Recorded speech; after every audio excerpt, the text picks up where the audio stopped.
On this episode, we are going to review the 2024 Jack Daniel's Coy Hill release.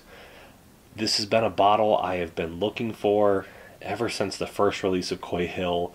Had me intrigued. I never got to try that first batch of Coy Hill, which I heard was incredibly special. That was a hazmat whiskey over 140 proof, which is absolutely nuts. I was lucky enough to get my hands on a bottle of the 2024. The proof on the batch I got, they were all different proofs and different single barrels that were pulled for this release from Jack Daniel's, is 124 proof. So we're going to dive into this. This is a bottle that has been open for a little bit here. We'll do a proper review of it. I was lucky enough to try my friend Kanan Whiskyer. Check out his YouTube channel. He got a bottle that's 130 proof. I'll talk about that as I review this whiskey as well, and we'll see how this stacks up tonight.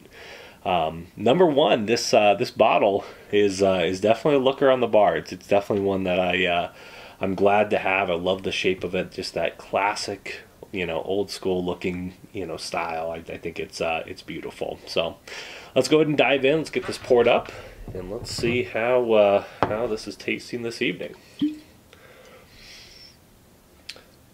All right. As I'm getting ready to review this and get a little nose on here, have you tried Coy Hill? Have you had the first batch? Have you got to try the second batch? Let me know in the comments what your thoughts are. It's definitely one that I think is a little decisive. I think it just depends on people's palates. So we'll go ahead. Let's see what I'm pulling off the nose off this batch. This one, like I said, is 124 proof. Barrel entry date was September 4th, 2013. Bottling date was August 7th, 2024. So I'll hold this up so you can see the bottle. Absolutely beautiful bottle. Okay. On the nose, I get that classic Jack Daniel's. There's a little bit of that banana note in there. It's very soft. Almost like a bananas Foster. If you take that, or a banana split, I could see a little bit. You get a little bit of a chocolatey note in here too. It's got an incredible nose. You can definitely smell the heat. You can definitely smell the ethanol. That, is not shy. It's showing up here. But that nose is just, I could smell it. You give me this in a candle, I will light this thing and keep it lit all the time. It is incredibly well-rounded on the nose. This is something where, you're looking to try, if you're going to introduce someone to whiskey, and they're not afraid of proof and they're ready to try something very different, this is the bottle I would pull out and introduce someone to. Maybe have to proof it down, but just on the nose alone, that just says whiskey through and through. Let's go in for the palate.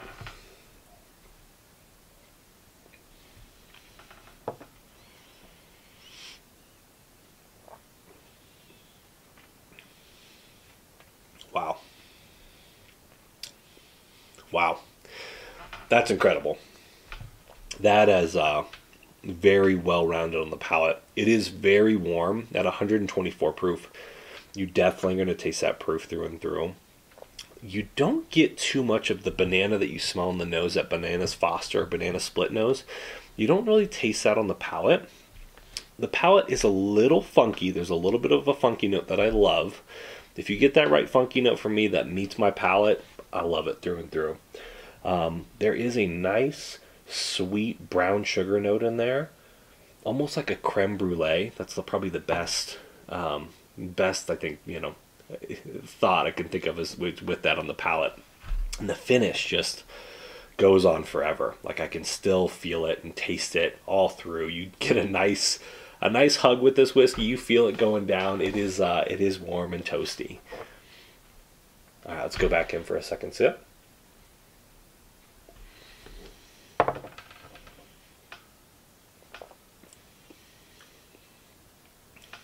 Wow. Yeah, that is delicious. There is a little bit of a plum note in there that I really enjoy. Not sure what that is, but it's coming through. It's incredible. So if we talk value, I think smelling this and tasting this and coming back to it, $80 for this bottle. I think it's a must buy. If you can find it at MSRP, I'd even stretch and say I'd probably pay up to $150 for this bottle. I think it's absolutely incredible. It meets everything in my palate. It is it's definitely a hitter. It's definitely well worth a buy if you can find it. Now, as I mentioned before, I was lucky enough to try Kanan's bottle. Kanan, thank you for cracking that, allowing me to try that. His came in just, I think, over 130 proof. Very different, and we actually did do a little side by side. We got to taste them. Surprisingly, them being different, single barrels, it was different. I would say his definitely drank less hot than mine does. Even though his is at 130 proof, it was a little softer, a little more well balanced, and I think overall a better bottle. I think no matter what, if you can find one of these, regardless of the proof, it's a must buy at $80. But I think the higher up in proof you go, depending on the barrel, it could be well worth it. So I thought Kanan's was definitely a little bit better than the one I have, but this is still a monster bottle at $80 and something you do not want to miss. So definitely worth it in my eyes. If I had to give this a numerical score for this year, I'd probably say this is a good 9.3 out of 10 for me. This is up there as one of the top bottles I've had in 2024. It is a flavor bomb, just a monster all around. Definitely one not to miss. So let me know your thoughts in the comments. If you tried it, if you haven't tried it, if you're looking for it. This is my first time ever getting a Coy Hill and getting to try not only one but two different variations and single barrels from Jack Daniel's. So let me know your thoughts in the comments. I appreciate you watching and your support. And thank you as always. Cheers.